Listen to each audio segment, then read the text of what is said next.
저로 화래 그 친마 뽕빈도 쿠시래 저로 그 친로 묘리마 또 그 친으로 에리 뽕빈고 띡 뭐야도 그 친래 되게 저로 그 친네 태태운군에 저로 뉴뼈 마지라라 뭐보네 저로 네마 또마 지라래 그 친네 아이리 뽕빈고 루라이 띠야 다음에ခုနောက်ပိုင်းအတက်ငယ်တဲ့လူတော့မတိတော့ဘူးကချင်လူတော့ကြံတော့ကချင်လူတော့ကြံဖြက်လို့ခေါ်တယ်ကြံဖြက်ပြောကြည့်အောင်ကြံဖြက်ဖြက်ထင်တယ်မို့တော့ကြံဖြက်လို့ခေါ်တယ်ကြံဖြက်ဆိုတော့ဆိုင်ပါနဲ့အော်ဆူလာဆက်အော်ဆိုကလေးအဖလိုမအဖလိုခွာအော်မီဝလီတော့shalom shalom တော့ဂျံဖြတ်လို့ခေါ်တယ်အဲ့ဒီဂျံဖြတ်ဆိုတဲ့ပုံပြန်ဘာလဲဆိုတော့ဗမာလူဘာသာပြန်ဘယ်လိုပြန်မလဲဆိုတော့နည်းနည်းဟိုမပြောတော့လားသူကအဲ့ဒီဂျံဖြတ်ဆိုတဲ့လူကလိန်တဲ့နေရာမှာနေရာမရှိဘူးကချင်တဲ့ကျွန်တော်တို့ဗဇက်ရာစုမှာပေါ့နော် namaste namaste သူကအရန်လိန်တတ်တယ်လောက်လိန်လဲဆိုကြီးကျယ်လိန်တယ်သူလိန်တဲ့နေရာမှာသူကဘယင်တဆူပဲသူလိန်တာကိုမထိဘူးတဲ့လူမရှိဘူးအဲ့ဒီဂျံဖြတ်ဆိုတဲ့လူလိန်တာကိုတိကြီးနဲ့ယုံတယ်လိန်တာကိုတိကြီးနဲ့လူတွေယုံတယ်အဲ့ဒီဂျံဖြတ်ပေါ့နော်တိနဲ့ယုံတယ်တည့်ရကြတော့ဒီကောင်ကအရန်လိန်တတ်တယ်ဒီကောင်မဖြစ်တော့ဘူးဆိုပြီးမှသူ့ကိုတတ်မယ်ဆိုပြီးမှဂျံမို့ဂျံဖြတ်သူ့ဖမ်းမိတဲ့အချိန်မှာဒီသူ့ဖမ်းမိတော့ဖမ်းမိပြီးမှဒီကောင်တလောက်လိန်တတ်တာဒီကောင်လိန်တာတစ်ခါတော့နားထောင်ချင်တယ်ဆိုပြီးမှသူ့ဖမ်းမိတဲ့အချိန်မှာသူ့ဘာပြောလဲဆိုဟဲ့ကောင်ဂျံဖြတ်မင်းငါတို့လိန်မင်းဒီနေ့ငါတို့ကိုရအောင်မလိန်နိုင်လို့ကတော့မင်းငါတို့တပ်လိုက်မယ်တကယ်လို့ငါတို့ကိုမင်းပြကြီးနဲ့ငါတို့ယုံအောင်လိန်နိုင်တယ်ဆိုရင်မင်းရဲ့အသက်ကိုငါတို့ချမ်းသာပေးမယ်နဲ့ကဲကြည်စမ်းတကယ်လူမိုင်းတွေသူ့လိန်တာကိုခံချင်တဲ့တကယ်ဆရာကြီးတွေလမ်းတီးတွေကသူ့ကိုဖမ်းထားလိုက်မင်းဒီနေ့ငါတို့ကိုရအောင်လိန်တဲ့မင်းငါတို့ကိုမလိန်နိုင်လို့ကတော့မင်းကိုငါတို့တပ်လိုက်မယ်မင်းဒီနေ့ငါတို့ကိုငါတို့ယုံအောင်လိန်နိုင်ရင်မင်းကိုငါတို့အတက်ချမ်းသာပေးမယ်ဟာဒီကောင်လိန်တဲ့နေရာမှာဘယင်တဆူပဲဝိဇာကြီးအဲ့ဒါဒီကောင်ပြောတယ်ဟာဒီနေ့တော့မင်းတို့ဆရာကြီးတွေမှလာတွေ့တာငါကန်ဆိုးတာပဲတဲ့ဟာကျွန်တော်လူလိန်တော့ဟုတ်တယ်တဲ့ဒါပေမဲ့အခုနေတို့ကိုရအောင်ငါလိမ့်မယ်တဲ့ဒီနေ့မင်းတို့ကိုမရအောင်ငါလိမ့်မယ်တဲ့မင်းတို့ယုံအောင်ငါမလိမ့်နိုင်ဘဲနဲ့ငါမနေဘူးတဲ့ငါလိမ့်တဲ့နေရာမှာဘယင်ဖြစ်တယ်ဆိုတာမင်းတို့ငါရအောင်ငါလိမ့်မယ်တဲ့အေးကြိုက်တယ်ကွာအဲ့နဲ့ဒါဆိုနေဦးတဲ့မင်းတို့ကိုလိမ့်ဖို့အတွက်အဲ့ဒီလိမ့်ပြောတတ်တဲ့ငါရဲ့ပညာကိုတဲ့ငါဝါဘူးထဲမှာချိတ်ထားတာတဲ့အိမ်မှာဒီနေ့ကြံခဲ့တယ်တဲ့မင်းတို့နဲ့တွေ့မယ်ဆိုတာငါမတိတော့အဲ့ဒီအလင်းကျွမ်းကျင်တဲ့မော်ဝိက္စာအတတ်ပညာငါရဲ့တစ်ဖက်ကန်ခန့်လိန်တတ်တဲ့ဝါဘူးကိုငါအိမ်မှာချိတ်ထားလိုက်တယ်တဲ့ခဏနေအောင်တဲ့မင်းတို့ဒီမှာစောင့်နေတဲ့ငါအဲ့ဒီဝါဘူးအလင်းဝိက္စာဝါဘူးယူပြီးပြန်လာခဲ့မယ်တဲ့ပြီးဒီနေ့မင်းတို့ငါပါစဟောင်းလုံးဖြစ်အောင်ငါရအောင်လိန်ပြမယ်လို့ပြောတယ်ဟိုကောင်လည်းပြောအေးကွာမင်းငါတို့လိန်နိုင်တယ်ဆိုတော့မင်းတွားယူပါစေဆိုပြီးသူ့ကိုအင်ကိုလွတ်လိုက်တယ်တဲ့ဒီကောင်လည်းအဲ့ကနေတဂျူးဒီလစ်သွားရောလုံးဝဟိုကောင်တွေကတနေ့ကုန်ထိုင်ဆောင်နေတော့မူးချုပ်တဲ့အထိအဲ့ကောင်ဂျံဖြတ်ဆိုတဲ့ကောင်လုံးဝပြန်မလာတော့လုံးဝပြန်မလာတော့လောကမှာလူဆိုတာလိန်တာကိုတီးကြီးတဲ့ယုံတယ်用的用的，这2 的the uneducated 路考的，对吧？Survive 没撇的，大比的多咩个，对面累那个滴的用的，2的只能说缅甸路苗的，个钱个样个钱，蒙不嘛也开箱，只能路苗的个累那个。你个这个没啦，个这个，就说啊，零年把温钱嘛，积拉来钱嘛，的零的是干个，就说啊，用的，那别么好多，用的，喏，所以今天就说，你国家那个，你超市都零开的，你超市喏，你妈都买超市别干了，可能是东西，你可能是都零开的。国家的不嘛那么多，你可能是零开了，个钱你来用的，今天用的，山用啊用，不老用的来说山的用啊，你国家零那个用不老用的说钱山钱了嘛，对这该的的用的，门用了不，个人来用了呗，不嘛钱。不用 ，we stand with 不嘛那么多，用呢，把这些的国家的领那个滴的用那呗，不老用的手机，今天知道了 ，Facebook 都可以，live stream 嘛这个是，平台那的说，把这么表来的了，到昂山书记。拉萨的阿木个无票面的啊，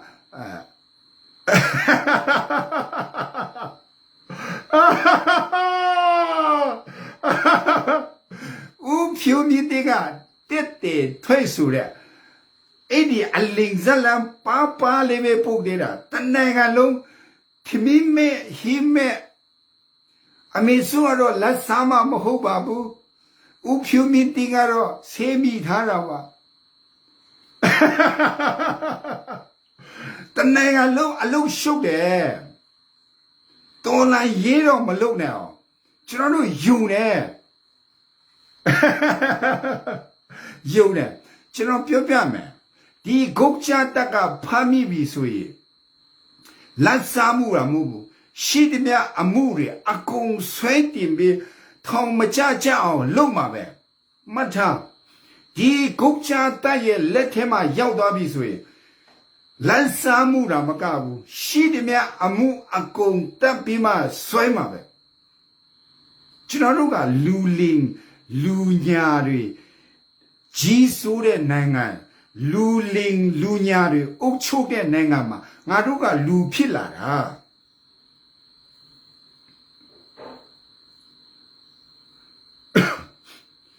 表情啊！你到昂山素季拉萨的没啥好说了，表现了没路，前面山的路来低的，无表面的个拉萨的说喏嘛，用那些系列的喏，没有我嘛得看你那边，但可能是叫破起你那些叫。因阿姐就看比嘛不玩的窟窿哦，米大叔别看比，这都也不玩过，前年看比缅甸那俺太无赖了，破起哦，烂啥的，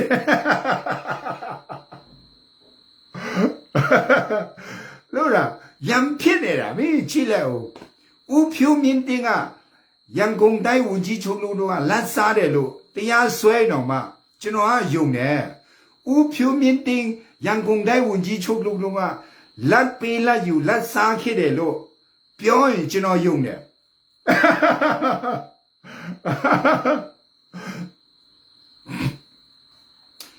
当山书记们表演哦，就那因表演，人家当然不，就那爸妈不不，诺贝尔人权书来没呀不，不然心来不不，爸妈没得不，就那多的当天边来的，人家当然路，就那，我嘛就那，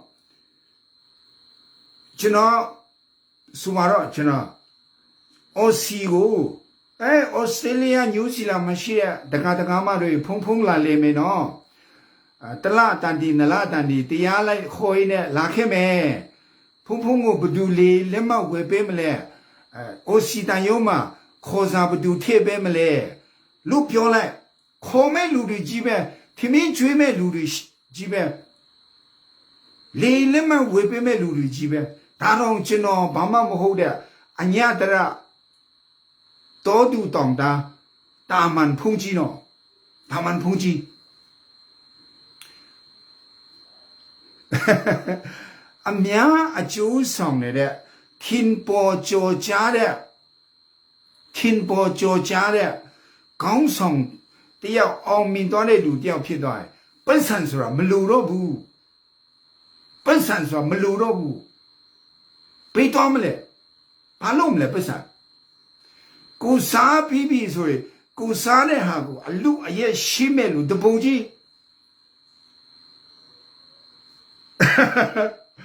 နည်းနည်းမှဆွဲတယ်ဆိုရင်အမေရိကန်ဒေါ်လာကိုဘီလီယံကို10ချီအမေရိကန်ဒေါ်လာဘီလီယံအရာချီစားတယ်ဆိုနားထောင်ကောင်းနေတယ်လေကွာနော်မလားတကယ်ပဲစာဖတ်ဟဲ့စာဖတ်ယုံနေကျွန်တော်ဒီနေ့တနေ့ကုန်ကျွန်တော်သတင်းဌာနတွေလိုက်ကြည့်တယ် live streamer တွေကြည့်တယ်နိုင်ငံရေးသမားတွေကြည့်တယ်လူတိုင်းကိုကြည့်တဲ့အချိန်မှာဒီဟာကတကယ်ကို hot issue ဖြစ်လာတယ် hot issue ဖြစ်လာတယ်ဆိုတော့ဟိုကောင်ပြောတာပေါ့ဂုတ်ချားတို့ပြောတာပေါ့ဂုတ်ချားမင်းလာမစားနဲ့တော့မင်းမျက်စိနောက်တယ်မင်း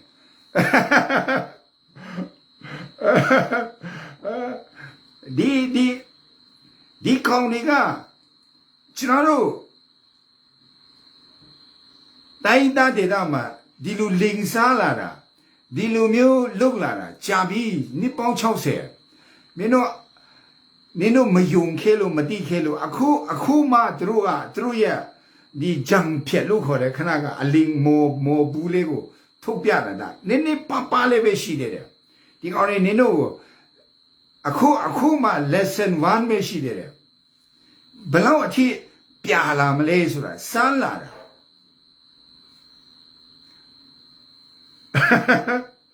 ကျွန်တော်တို့ဒီပွဲဝင်လာတာက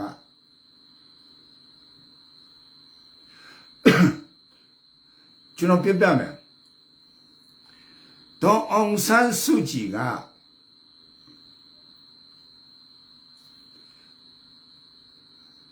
လက်စားတဲ့စူပါတော့ဥပမာလက်စားတဲ့စူပါတော့လက်မစားဘူးစူပါတော့ဦးဖြူမင်းတင်ကချင်းချောက်ခံရလို့စူပါတော့အချင်းချောက်မခံရဘူးစူပါတော့ကျွန်တော်တို့ရဲ့ຫນွေဦးတော်လာရေးကိုဘာမှအကျိုးမပေးဘူး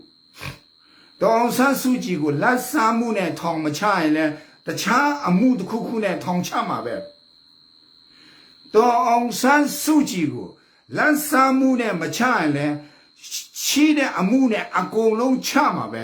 သူ့ကိုထောင်ထဲမှာတေတော့အောင်သူ့ကိုထောင်ထဲမှာလုံးပါတော့အောင် NLD ပါတီတကယ်ကိုခွိတ်ဆွဲရတဲ့အဆင့်ရောက်တော့အောင်သူတို့ကလုံမှာပဲဆိုကျွန်တော်တို့ကတော့အောင်ဆန်းစုကြည်ကိုကျွန်တော်တို့ကလွတ်စေချင်နေဆိုရင်ကျွန်တော်တို့ကဘာလုပ်ရမလဲတခုပဲရှိတယ်ကိုချတတ်ကိုကျွန်တော်တို့ကရအောင်ဖြုတ်မှရမယ်ဒါပဲကိုချတတ်ကိုမြန်မာမြေပေါ်နဲ့မဖြုတ်ထုတ်နိုင်မချင်းနောက်နှစ်တရာရောက်နေဒါမျိုးဆက်လန်းတွေတော့မကြားချင်အဆုံးပဲဒေါ်အောင်ဆန်းရဲ့စုကြည်ရဲ့နေရာမှာကျွန်တော်ဦးဆိုလဲသူတို့ကလက်စားမှုနဲ့သူတို့ဆွဲမှာပဲရှိတဲ့မြအမှုနဲ့ဆွဲမှာပဲဒီကောင်နေ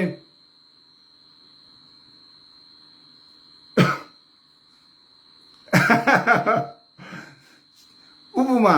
ကျွန်တော်ဒါဖမ်းမိကြည့်ပါလားဒီကောင်ဖုန်ကြီးဖြစ်ရဲ့တာနဲ့ငါတမီးကိုရီးစားစားပေးပါတယ်ဆိုပြီးဆွဲချစ်ဆွဲနေပါဒီကောင်ကုတ်ချာ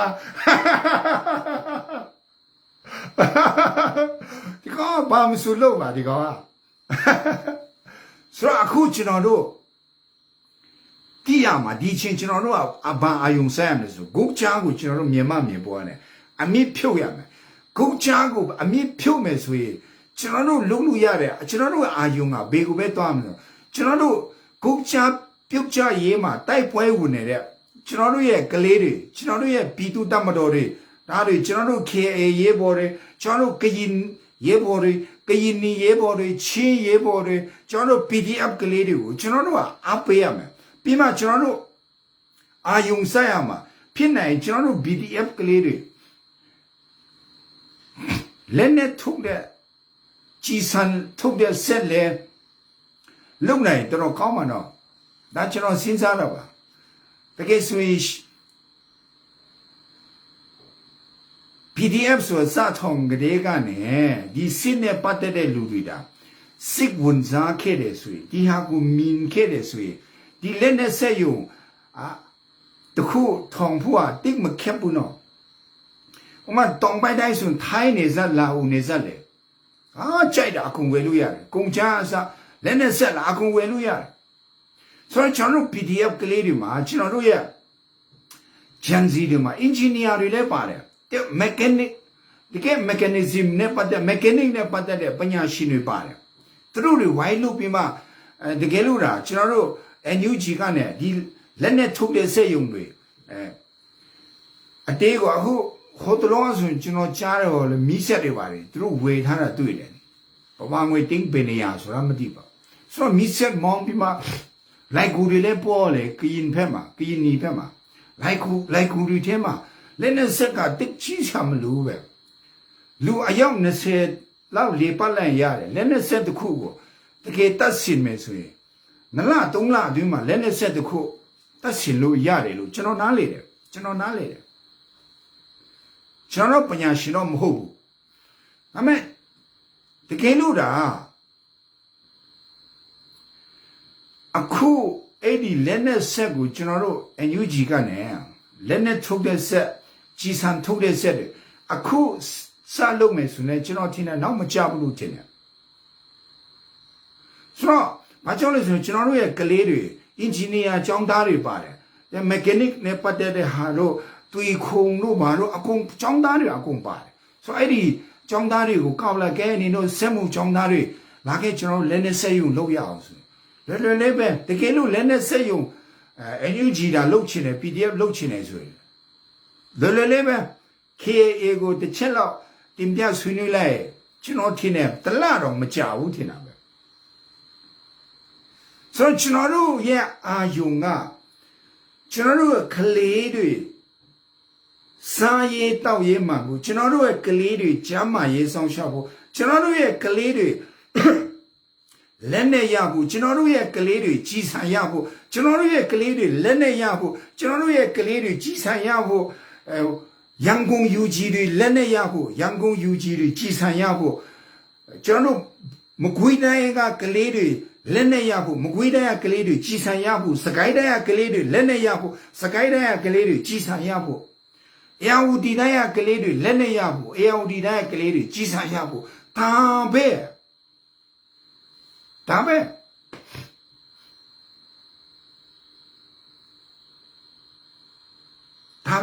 ဒီချိန်မှာကျွန်တော်တို့ကဒီကုတ်ချတာကိုကျွန်တော်တို့ကဖြုတ်ထုတ်မှရမယ်ဆိုတော့ကျွန်တော်တို့ကဖြုတ်ထုတ်ဖို့အတွက်ကျွန်တော်တို့ကဒါလူတယ်တနတ်လူတယ်ကြီးစံလူတယ်တနတ်လူတယ်ကြီးစံလူတယ်တနတ်လူတယ်ကြီးစံလူတယ်အဒရုန်းတွေမရှိတော့မှလင်းမရှိတော့မှလက်နဲ့တိတိလေးပဲရတယ်ဘာမှဖြစ်ဘူးမောင်းပြန်ပဲကျွန်တော်တို့ UG တွေကျွန်တော်တို့ရဲ့ data PDF တွေ local PDF တွေအယောက်စီတဲ့လက်နဲ့တတ်စင်ပေးလိုက်ကျွန်တော်တို့ရဲ့ကလေးအယောက်2သိန်း3သိန်းလက်ထဲမှာတနတ်ရောက်သွားရဲ့မင်းဒီကောင်တွေကိုတပတ်တော့မကြောက်အကုန်လုံးရှင်းထုတ်လို့ရတယ်ကျွန်တော်တို့ရဲ့ကလေးတွေလက်နဲ့ရှိမှကျွန်တော်တို့ရဲ့ကလေးတွေကြီးစံရှိမှကျွန်တော်တို့ရဲ့ကလေးတွေလက်နဲ့စီစံရှိဖို့အချိန်တိုင်းမှာအကူချပါအလူငွေ贴ချပါတနတ်ဝေအရမယ်ကြီးစံဝေရမယ်မတန်ဘူးလေအဲ့ထဲတယ်ထဲမှာပဲ ကျွန်တော်တိုက်သူပြည်သားတွေလူမှာပဲကိုမစားရနေပါစေလူကြမှာပဲတို့တော်ညာလဲကျွန်တော်တို့လူလိုက်တဲ့တင်းတဲ့ထောင်ကလက်နဲ့အလက်တရာပဲဝေလို့ရမယ်အကြီးစံအတောင်းတောင်းပဲဝေလို့ရမယ်သူကတော့ကျွန်တော်တို့ဝိုင်းလူလိုက်တဲ့တင်းတတောင်းတော့ကိုလက်နဲ့ဆက်ယုံထောင်လိုက်ကျွန်တော်တို့ဝေရတာတက်တာတော့မယ်ပူပြီးမှလည်းကျွန်တော်တို့တုံးလို့ရမယ်ခီးလည်းပူတွေ့မယ်ကျွန်တော်တို့ကလေးတွေလက်ထဲမှာတနတ်တွေဖိုးတီရောက်သွားမယ်ကြီးစံတွေဖိုးတီရောက်သွားမယ်ဒီကိစ္စကအခုကလက်နဲ့ကြီးစံမလုံလောက်လို့ဒီကောင်တွေတောင်းချမ်းနေတာကျွန်တော်တို့ရဲ့ကလေးတွေလက်ထဲမှာကြီးစံနဲ့လက်နဲ့ပူတာရောက်သွားပြီဆိုရင်အရှင်းပြတယ်ဥမာအခုတိုက်ပွဲတစ်ခုလုပ်တယ်ဆိုတော့ကြီးစံကိုဝေပြီးမှပြည့်တယ်ဆိုတော့ M9 ကဘယ်လောက်နေလဲမသိဘူး16တော့ဈေးပေါ်တယ်ဆို16ပဲတုံးအောင်တော့ဒီလူတရားပဝန်းကျင်ကတနိုင်လောက်တိုက်ပွဲဖို့ဆောင်တယ်တနတ်ပြည့်တယ်ဆိုဘာမှငွေ350လောက်ကုန်တယ်ဥမာကရဖက်မှာအခုကရင်နီ KNDF ကရင်နီဖက်မှာသူတို့တနေကုန်တိုက်ပွဲဖြစ်တယ်ဆို at least 100လောက်ကုန်တယ်တကယ်လို့သူတို့မိနစ်30လောက်ပဲပြည့်တယ်ဆို30-40လောက်ကုန်တယ်ဥမာတကယ်လို့သူတို့4-5နာရီပြည့်တယ်ဆို4-50ကုန်သွားနိုင်တယ်ဒါဘာဖြစ်လို့အဲ့လောက်ကုန်တာလဲဆိုရင်အဓိကကျွန်တော်တို့ကလက်နဲ့ကြီးစံကိုယ်တိုင်ထုတ်တဲ့ဆက်မရှိတဲ့အချိန်မှာဈေးကြီးနဲ့ပေးဝေရတယ်ကျွန်တော်တို့လက်နဲ့ထုတ်တဲ့ဆက်ရှိတယ်ဆိုရင်ကြီးစံထုတ်တဲ့ဆက်ရှိတယ်ဆိုရင်ကျွန်တော်တို့ကဈေးတက်တာဒီလက်နဲ့ဆက်ယုံတွေဆိုတာကမခက်ပါဘူးဥပမာကျွန်တော်တို့ black market လို့ခေါ်တဲ့ကျွန်တော်တို့မောင်ခူဈေးကတွေးနေတဲ့တနတ်တွေသူတို့ထုတ်တာပဲဆိုတော့ကျွန်တော်တို့လက်နဲ့ဆက်ယုံအကြီးမရှိတော့တေးဆိုပါတော့ဥပမာကျွန်တော်တို့ KNDF ကရင်နေဖက်မှာလက်နဲ့ဆက်ယုံအတေး9ခုပေါ့ဥပမာ900တန်1000တန်9ခုကျွန်တော်တို့ KNU ဖက်မှာ9တန်1000တန်9ခုပြီးမှကျွန်တော်တို့ကုန်ချမ်းဝယ်လိုက်ဆိုတက်တာတယ်ကြည်ကြီးစံနေလဲဖောတီကျွန်တော်တို့တုံးလို့ရဆိုတော့ကျွန်တော်တို့အဲ့ဒါကျွန်တော်လုံးလို့မရအောင်ဗျအဲ့ဒါ NUG ကတကယ်ဆိုရင်8လ9လဆိုရင်ဒီလက်နဲ့ကြိုက်တဲ့လမ်းစဉ်ကိုလိုက်တော့မယ်ဆိုရင်ပထမဦးဆုံး NUG ကအဲ့ဒါကိုစဉ်းစားရမှာကျွန်တော်အပြစ်ပြောတာမဟုတ်ဘူးနော်ဒါ NUG လဲသူရှိပြသူလဲဒေါ်လာရင်းတမမဟုတ်လေမနေ့တနေ့ကမှနိုင်ငံရေးနဲ့ဝင်လာလို့ဆိုတော့သူလဲနားမလဲအခုတော့တဘောပေါက်လာပြီလို့တော့ကျွန်တော်ထင်တာပဲဆိုတော့နောက်မကြသေးဘူးအခုလဲ NUG ကဒီလက်နဲ့ဆက်ယုံအကြီးမလို့ဘူးပြောင်းရွှေ့လို့ရမယ်ဥမာစေယုံအတေးကိုတခုတည်းမို့4-5-6ခု10ခုအဲ့လိုမျိုးပေါ့ခွဲထုတ်လိုက်ဆက်အသေး10ခုကအကြီးတစ်ခုလောက်နဲ့ညီမျှတယ်ဆိုတော့ကုန်ချမ်းဝယ်ရတာအရန်လွယ်တယ်ထိုင်းဘက်မှာလာအိုဘက်မှာမောင်ခူဈေးတွေတပုံကြီးကုန်ချမ်းကအတန်တွေပါတော့အတိကကျွန်တော်တို့ကလေးတွေကျွန်တော်တို့အင်ဂျင်နီယာကျောင်းဆင်းတွေရှိတယ်စက်မှုကျောင်းသားတွေရှိတယ်သူတို့ကအလုပ်ပေးလိုက်အလုပ်အခါလည်းမလို့ကျွန်တော်တို့ကလေးတွေပဲလုပ်မှာဆိုတော့ပညာရှင်တော့900မှာပေါ့နော်ပညာရှင်ဆိုတာလဲငါရှာမလို့ပါဘူးရှိတယ်ကျွန်တော်တို့ KA မှာရှိတယ်ဟုတ်ပါကျေးဇူးပြုရလက်နဲ့ထိုးတဲ့ပညာရှင်900လောက်လွတ်ပေးပါဆို KA က900မဟုတ်ဘူး10ယောက်လွတ်ပေးမှာမတောင်းတော့သူများလဲတော့လွတ်ပေးလို့မရဘူးပေါ့နော်ဆိုတော့မြင်တော့မလို့ဘူးဒီမောင်ပြန်မှာတခါလေးထည့် KA တွေကြိုက်တယ်လို့ American စစ်သား KA စစ်သားတွေကြိုက်တယ်လို့မျိုးသူလက်ထောက်တီးလို့မျိုး60မမဘုံတီးလို့ခေါ်လာကျွန်တော်လည်းမခေါ်တော့ဘူးမှာလို့အဲ့ဒီဟာနဲ့တွဲတဲ့ဟာထုံတန်းထုံဒါနဲ့ပွဲပြစ်ဆိုတော့ကျွန်တော်တို့ရဲ့ကလေးတွေ in အားရှိမှကျွန်တော်တို့ရဲ့တော်လန်ရဲကခရီးကိုခတ်တွဲသွားလို့ရမယ်ကျွန်တော်တို့ကလေးတွေဒီလိုမျိုးခတ်တွဲသွားနေပြီလက်နဲ့ရှိပြီဆိုမှဂုတ်ချားကိုအမြင့်ဖြုတ်လို့ရမယ်ဂုတ်ချားကိုအမြင့်ဖြုတ်နိုင်ပြီဆိုမှကျွန်တော်တို့လူချင်နေတဲ့ကျွန်တော်တို့ရဲ့ဖန်စီခံရတဲ့ကျွန်တော်တို့တက်ကြွလှူရှားသူကုမြအေးတို့ကိုစောဖူခွားတို့အစောကျွန်တော်တို့ဒေါန်ဆန်းစုကြည်ဦးမင်းနဲ့ကျွန်တော်တို့ရဲ့လွတ်တော်အမတ်တွေအကုန်လုံးကိုကျွန်တော်တို့ပြန်ဆွဲထုတ်လို့ရဖန်စီခံရတာ NLD ပဲမဟုတ်ဘူးတိုင်းနာပါတီတွေအခုကျွန်တော်တို့ဝပါတီကလူငယ်တွေဝလူမျိုးတွေလည်းအဖမ်းခံရတာပဲမကချင်ဆိုဒေါက်တာ M ကွန်လာတို့အစားကချင်မှာရှိတဲ့ဘာလဲကျွန်တော်နာမည်ပြန်မဲ့နေကွာကိုလူမျိုးအဲ့ဒီလီမယားလဲကွာဖမ်းခံရတယ်ရှမ်းတွေလည်းဖမ်းခံရတာပဲကရင်တွေလည်းဖမ်းခံရတယ်ကရင်နီတွေလည်းဖမ်းခံရတယ်ချင်းတွေလည်းဖမ်းခံရဒီအဖမ်းဆီးခံရတဲ့လူတွေကျွန်တော်တို့ကရှေ့နေငါပတ်စာအကုန်ခါယုံတဲ့အမှုရင်ဆိုင်အလကားအချင်းကုန်တဲ့လေးစင်မဘုံဒီ thank you ဟုတ်တယ်ဆိုတော့အချင်းလဲကုန်တဲ့ပြင်းလဲပြင်းပန်းတဲ့အဖမ်းခံရတဲ့လူတွေကျွန်တော်နားလေတယ်လို့ပေါ့နော်ဘာမှရှင်းနေတဲ့ငါအမှုလဲရင်ဆိုင်ရှာမလို့တော့ဘူးဒီတိုင်းပဲ CDM လုပ်လဲတော့ရှင်တို့ဖွင့်တဲ့တရားရုံးကိုကျွန်တော်တို့ NLD လွတ်တော်အမတ်တွေတရားမရင်ဆိုင်ပါဘူးထောင်ချခြင်းချလိုက်တော့လို့အဲ့လိုမျိုးကိုပြောလွတ်ပလိုက်ရမှာမင်းတို့ကြိုက်တယ်လို့တရားစွဲငါတို့ကတော့တရားရုံးမှာထုချေနေမှာမို့အချင်းကိုမခံတော့ဘူးဆိုပြီး NLD လွတ်တော်အမတ်တွေအစိုးတမဒဦးမင်းအစဒေါအောင်ဆန်းစုကြည်အစိုးတရားရင်ဆိုင်မနေနဲ့တော့အလကားဒီကောင်တွေနဲ့တရားရင်ဆိုင်ကြိုက်တယ်လို့ရင်ဆိုင်ရှုံးမှာပဲကြိုက်တယ်လို့ရင်ဆိုင်ကဘာမှာအတော်ဆုံးရှေ့နေငါပြမပဲရင်ဆိုင်ဆိုင်ဒီလိုမျိုးလူလင်တွေရဲ့ကုလုံဆောင်ဟုတ်တယ်ကုလုံဆောင်လို့လင်မယားဒီလိုမျိုးလူလင်လူညာတွေရဲ့တရားရုံးမှာဘယ်လိုလုပ်ပြီးအဓမ္မတရားရုံးမှာဘယ်လိုလုပ်ပြီးဓမ္မတရားထွက်လာနိုင်မလဲဆိုတော့ကျွန်တော်ကအကြံပေးချင်တယ်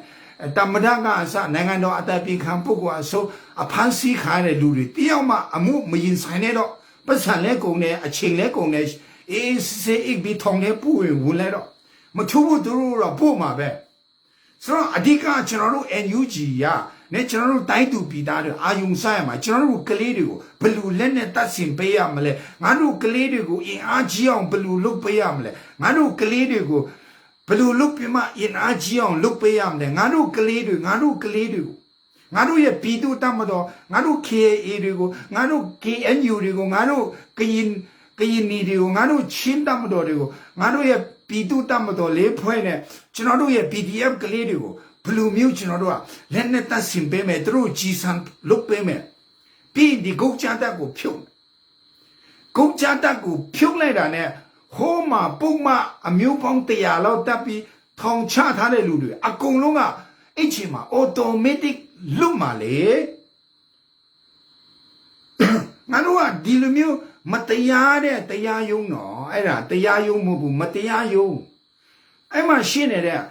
မေတရားသူကြီးတွေအခုလောကတခုချဘူးတွေလူလင်းတွေဒါမျိုးတရားသူကြီးတွေလူလင်းလူညာတွေရဲ့ဖွင့်ထားတဲ့မတရားယုံမှာအမှုသွားဆိုင်နေဆိုနံပါတ်1အချင်းကုန်တယ်နံပါတ်2ဘယ်တော့မှနိုင်မှာမဟုတ်ဘူးနံပါတ်3ငွေကုန်တယ်အလကားအမှုတွေဆိုင်မနေနဲ့တော့ NLD ကအစတိုင်းသားတွေအစိုးအဖမ်းခံရတဲ့လူတွေ CDM ပဲလုပ်လိုက်တော့တရားယုံမှာမင်းတို့ကြိုက်တဲ့ပုံမှန်တပ်ပြီးအနည်း200အနည်း300ကြိုက်တဲ့အနည်းချပေးလိုက်တောင်ဆန်းစုကြည်ကိုအနည်း1000ပဲချလေကျွန်တော်တို့ကလေးတွေလက်နဲ့တက်ဆင်ပေးပြီးကိုကြားကိုမြန်မာမြေပွားနဲ့ဖြုတ်ထုတ်လိုက်တဲ့အချိန်မှာဒီအမှုတွေအကုန်လွတ်ပါပဲဒါငါတို့ရဲ့ခေါင်းဆောင်တွေလေထောင်လိုက်ငါတို့အကုန်ရိုက်ဖွင့်ပြီးအကုန်လွတ်ပေးမှာ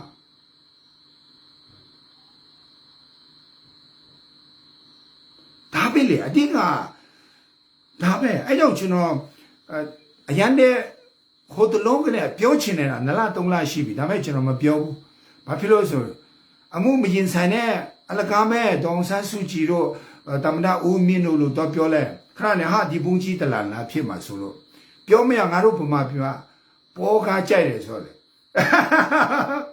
ပြီးတော့အောင်ပိုင်ခုနှစ်ရက်ပဲလူတော့တယ်ဆိုခေါင်းတောင်းလုပ်လာတာခုနှစ်ရက်လည်းပြီးရောနေဟာအတောင်ပါတဲ့ငယ်ပါ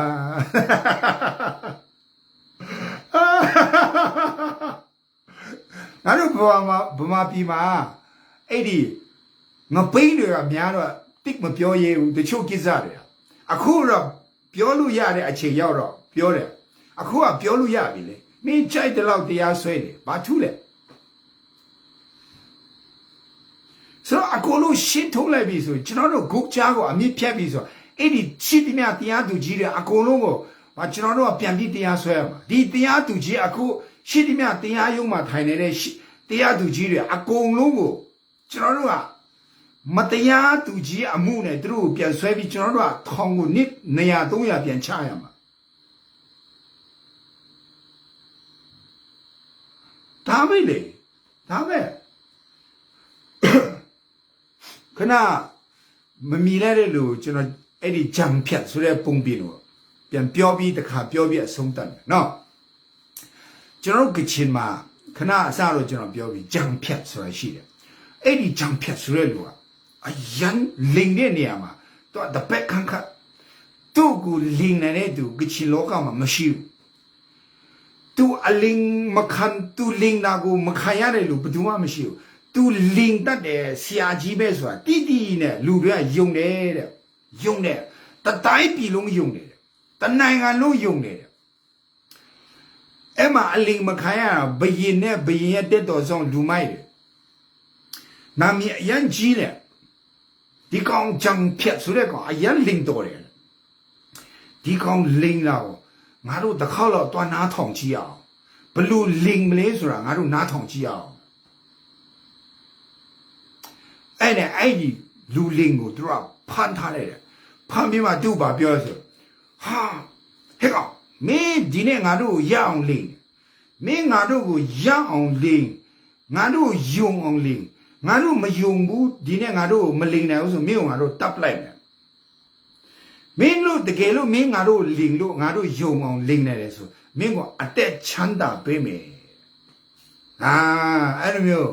အဲ့နဲ့ဟောကောင်လူလင်းလည်းဘာပြောဟာပင်ကြီးတို့လူမျိုးလူမိုက်တွေကျွန်တော်မလင်ရဲပါဘူးမလင်ရဲပါဘူးဗျာတဲ့မလင်ရဲပါဘူးမရဘူးရအောင်လင်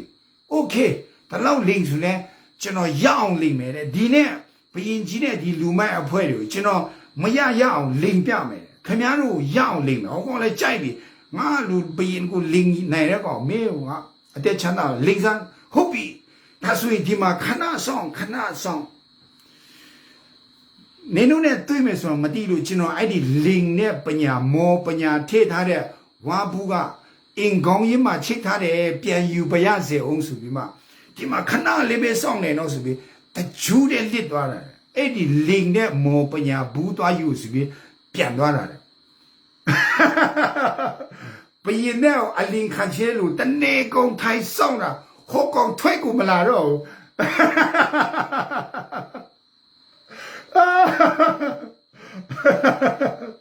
အဲ့လို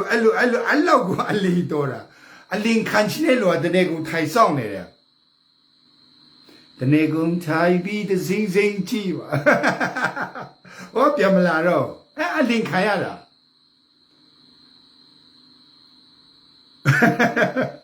အလင်ခံရတာအခုကျွန်တော်မြန်မာတမန်နှစ်ပေါင်း60အလင်ခံရတာကျွန်တော်တို့ရဲ့အဖေအမေတွေနဲ့အဲ့ဒီလင်တဲ့နေရာကနေကြီးလာတယ်ကျွန်တော်တို့ခေတ်မှာလဲလင်မကြိုက်တယ်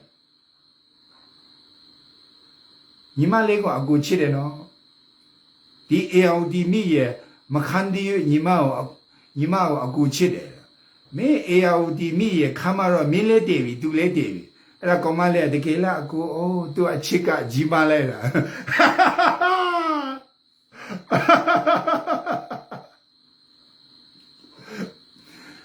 အလင်ခံတီမှာထမင်းစားဝင်တဲ့လူမျိုးအလင်ခံတီမှာအိပ်ပျော်တဲ့လူမျိုးအလင်ခံတီမှာပြုံးတယ်ဆိုတော့တွားပြီပေါ့ကျွန်တော်တို့နိုင်ငံကအဲ့ဒီဘဝထဲနဲ့ရအောင်ကျွန်တော်တို့ကယုံထွက်မှရမယ်ကျွန်တော်တို့ရဲ့ပန်းတိုင်ကဒေါအောင်ဆန်းစုကြည်လက်စားတာမဟုတ်ဘူးဒေါအောင်ဆန်းစုကြည်လက်စားမှုကလည်းဂွေးလုံးကျုပ်ဖို့မဟုတ်ဘူးကျွန်တော်တို့ဦးဖြိုးမြင့်တင်တက်တယ်ထွက်ဆူတာမထွက်ဆူတာကျွန်တော်နဲ့မဆိုင်ဘူး NLD လွတ်တော်အမတ်တွေလွတ်တာမလွတ်တာကျွန်တော်နဲ့မဆိုင်တော့လွတ်မှလည်းမဟုတ်ဘူးလေလွတ်မှလည်းမဟုတ်တော့မဆိုင်တော့ဘူးကျွန်တော်တို့ရဲ့အလုတ်ကဂုတ်ကြားကိုမြန်မာမြေပွားနေအမြင့်မဖြုတ်နိုင်မချေသူ့ရဲ့အဆွေအမျိုးတွေမဖြုတ်ထုတ်နိုင်မချေခရိုနီခွားထိုင်တွေကိုမဖြုတ်ထုတ်နိုင်မချေငါတို့ရဲ့ပန်းတိုင်ကမရောက်ဘူး ငါတို့ဖြုတ်ထုတ်နိုင်ပြီဆိုရင်ဒေါ်ဆန်းစုကြည်ကအစတမဒကြီးကအဆုံးဘဒုကမှကျွန်တော်တို့ကဘာမှလုပ်ဆရာတော့မလိုဘူး automatic လုပိတာပဲလေ automatic လုပိတာပဲအဲ့ဒီအမှုတွေအကုန်လုံးလွတ်ချင်ကျွန်တော်တို့ဂုတ်ကြားကိုဖြုတ်ဒေါ်ဆန်းစုကြည်လက်စားမှုကနေလွတ်ချင်ဂုတ်ကြားကိုဖြုတ်လွတ်တော်အမတ်တွေလွတ်ချင်ဂုတ်ကြားကိုဖြုတ်ဒီမိုကရေစီလူချင်းဂုတ်စားကိုအမြင့်ဖြုတ်ဖက်ဒရယ်ပြည်ထောင်စုလူချင်းဂုတ်ကြားကိုအမြင့်ဖြုတ်ဒါပဲတခြားဘာမှမရှိဘူးဖြုတ်ဖို့ပဲဖြုတ်ဖို့ပဲမဖြုတ်နိုင်မချင်းဒီမိုကရေစီလည်းမရဘူးဖက်ဒရယ်လည်းမရဘူး NLD လည်းမလွတ်ဘူးဒီဘာမှမရဘူးဖြုတ်ကိုဖြုတ်မှရနော်ဟုတ်ပြီကျေးဇူးတင်တယ်ကျေးဇူးတင်တယ်ဆိုတော့ကျွန်တော်တို့ကီနီဖက်ကကျွန်တော်ကန်ဒီယပ်ဒီပြောလာတယ်ကျေးဇူးတင်တယ်တဲ့လူဦးချောင်းတက်ဝလာမစဲတဲ့တေးတေးပဲတဲ့ယူလေးတော့ကျွန်တော်ဖုန်းဆက်လာဖုန်းဖိုးရေ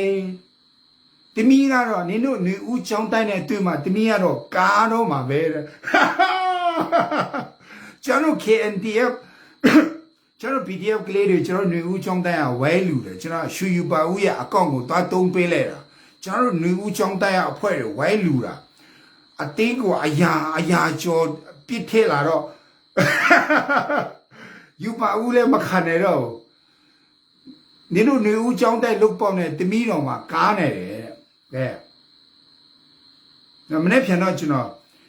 ခဏနဲ့ကျွန်တော်ဥဝီရတူငူဗီကိုဖုန်းဆက်လိုက်မှာဝီလေးအော်ဝီလေးဝီဗီရဲ့နေဘာအကောင့်တစ်ချက်ပေးလို့ကတော့တစ်ချက်သုံးမယ်ဟုတ်ပြီကျေးဇူးတင်တဲ့နိုင်ငံတကာလူတွေကျွန်တော်နေဦးတိုက်တော်သားတွေကျေးဇူးတင်တယ်တဲ့ပြောလာတယ်နော်ကျွန်တော်ကန်ဒီယပ်တွေကျေးဇူးတင်တယ်တဲ့သူကကျေးဇူးတင်တယ်ဆိုဘယ်လောက်ကျေးဇူးတင်လဲဆိုကျေးဇူးတင်တဲ့ email တော့တရက်မှ2ဆောင်3ဆောင်လောက်ပို့တယ်ကျေးဇူးတင်ပါတယ်ဆရာရဲ့ကျေးဇူးတင်ပါတယ်ဟုတ်ပြီတချို့ဒီကျွန်တော်ရဲ့ chat box တွေမှာဆရာရဲ့ရောက်လာမသိဘူးစစ်ပဲဦးဆိုတာကျွန်တော်ရဲ့ဘဏ်အကောင့်မဟုတ်ဘူးနော်ယူပါဦးရဲ့ဘဏ်အကောင့်ယုံလေးရဲ့အကောင့်ကျွန်တော်တို့တုံးတာရောက်တယ်မပူနဲ့ရောက်တယ်နော်ဟိုကောင်ပြောမရဟိုကောင်ဘူးလက်လက်ရှူတော့တခါတလေသူကဘတ်တက်တယ်ရောက်တယ်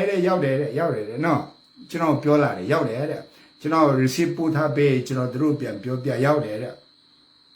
ဟိုဘီညီလေး review စမ်းတုံးကြည့်မယ်ဒီကောင်ဘယ်လိုနေလဲမသိဘူးတိယုံရလားမသိဘူးဒီကောင်လည်းလက်စားလားမသိဘူးကွာဟုတ်ပြီကျေးဇူးတင်တယ်ကျွန်တော် email တုံးပေးနေတယ် KNDF ကျွန်တော်ကီနီညီကူတွေကemail တုံးပေးနေတယ်နောက်ထပ်နေရရှိသေးတယ်နောက်ထပ်နေရပဲတုံးပေးမှာနော်ကျွန်တော်ကီနီအတွက် KNDF အတွက်နောက်ထပ်ကျွန်တော်နေရပဲ email ပြန်တုံးပေးမယ်ဂျာနေမှာလည်းကူညီပေးမယ်ဒါမဲ့ကျွန်တော်နေရပဲကျွန်တော်အာယုံစိုက်ပြီးတုံးပေးမယ်ဘာဖြစ်လို့ဆိုရင်ကျွန်တော်တို့ရဲ့ page ကအလူရှာတဲ့ page မဟုတ်ဘူးကျွန်တော်လည်းအလူခံတဲ့ page မဟုတ်ဘူးလွတ်လပ်နဲ့ဘသူရဲ့အပြောအဆိုမှမခံရဘဲနဲ့အော်တပါချီနဲ့ຫນွေဦးတရားဟောချင်တယ်ကွာ